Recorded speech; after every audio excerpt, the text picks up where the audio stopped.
Welcome back to Indianomics. We are discussing the potential NPLs that can rise in the public sector bank books now that we have a fair idea of the third quarter numbers, and therefore what kind of capital requirement will be needed from the government in the budget. We are now joined by Dr. K.C. Chakrabarti, former Deputy Governor of the Reserve Bank of India and of course former Chairman and Managing Director of Punjab National Bank. We have also been speaking with Anando Bhaumik, the Managing Director and Chief Analytical Officer at India Ratings. Dr. Chakrabarti, welcome. Well, we've just discovered that at the end of the third quarter, most of the banks, the better ones, are reporting about 5 to 7% in terms of gross NPLs, and the weaker ones are reporting between 8 and 10% as gross NPLs. In your own estimate, how bad can the picture get?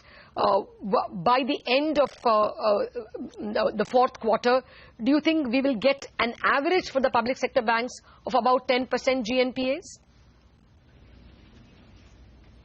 You see, if we take into account the amount which has been technically written off in the last 5-6 years, already this amount, which I consider technical write-off, is as good as gross NPA because banks make equal effort to recover this amount.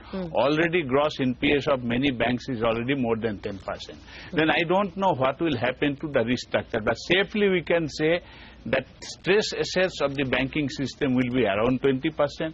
Gross NPA should be around 13-14%, but then NPA is not loss. We must understand it all. How much will be the NPA, that is not important. It may be 16, it may be 20. What is important, what banks are doing to recover this NPA and what banks are doing to ensure that further slippages are not taking place. That's more important. This number is not that important. Even if it is 20%, banking system will be able to absorb the shock. But if they don't stop the process of creating the NPA and they don't know how to resolve the existing 20% of the gross NPAs, then we have a problem. Okay.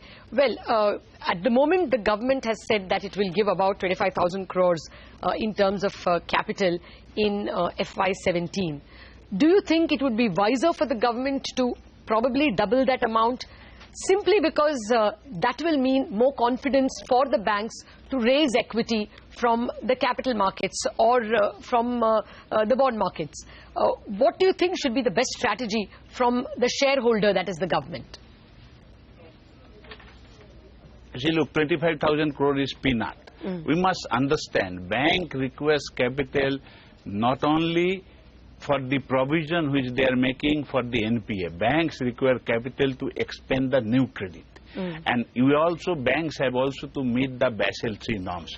Now, if we consider all these three things together, banks' capital requirement is much, much higher. It will be wiser for the government to privatize some part of this bank after taking the knock off this NPS. And whatever is the market determines the price, at that price the new equity should be raised.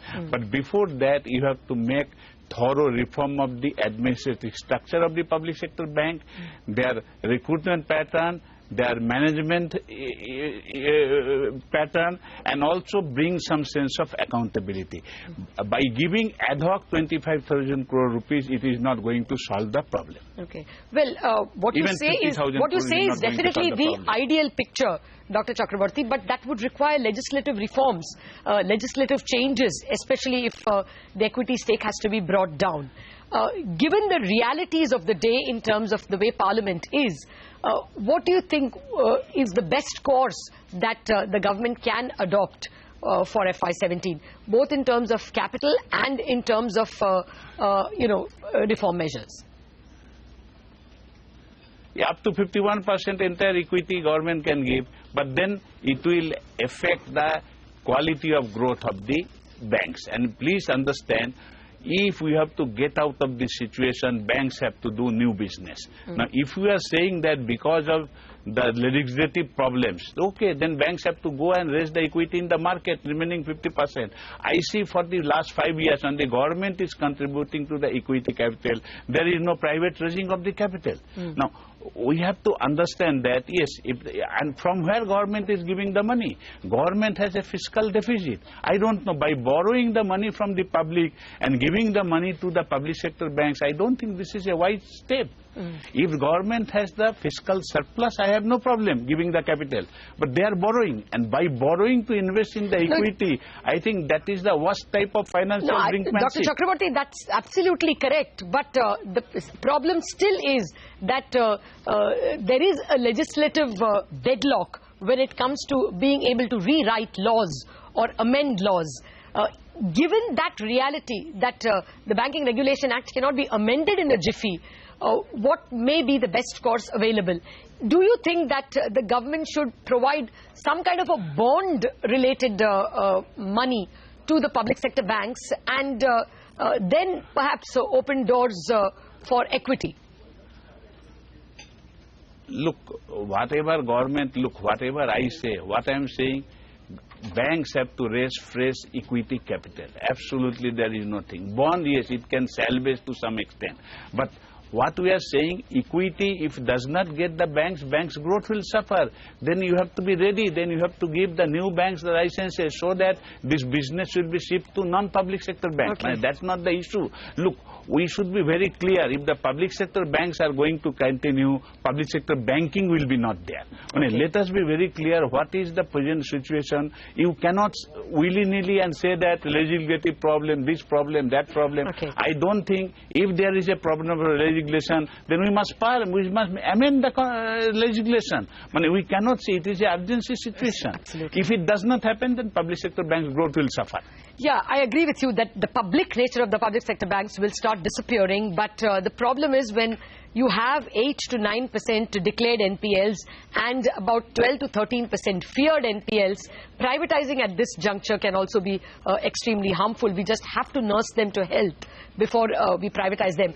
Final question to you, Ananda. What is the best financing route available to the government under the realities, political realities of the day? Is there some kind of bond financing that they can do and later convert that into shares? I mean, that's certainly an option. The other option, of course, is, I think, which has been tried earlier, is to work out a long-term financing arrangement with some of the multilateral agencies like World Bank and relate that to reforms in the PSU bank, which I think the government's committed to. So the government may either take directly or may encourage the World Bank to pump in quasi-equity or long-term bonds into these PSU banks.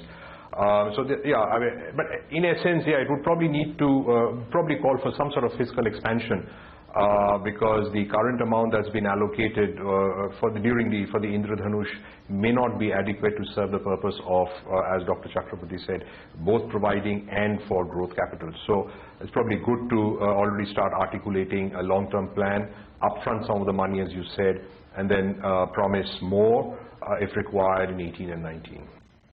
All right, gentlemen, thank you very much for joining me. We're out of time. Well, here are the key takeaways from my guests. 1, rating agencies see bad loans rising to 12% of total. Some brokerages like Morgan Stanley see the number at probably 15-16%. But the Reserve Bank governor recently called these numbers scaremongering. It appears the total bad loans from our analysis is it may rise to between 8% this year and maybe 9% next year. 2, the government has promised over 3 years 70,000 crores in capital to the PSU banks. The Reserve Bank governor says this is enough, but all our experts say this is inadequate. In the very least, the government must give this year's balance 5,000 crores and next year's portion upfront in April itself. 3rd, this upfront capital may shore up bank stock prices, and at least strong ones like State Bank may be able to raise capital from the market. 4th, the most important takeaway, as Dr. Chakraborty says, is that the running of PSU banks itself must be reformed. They need good quality, strong boards, competitively hired personnel. And for this, the promised Bank Boards Bureau has to be appointed ASAP.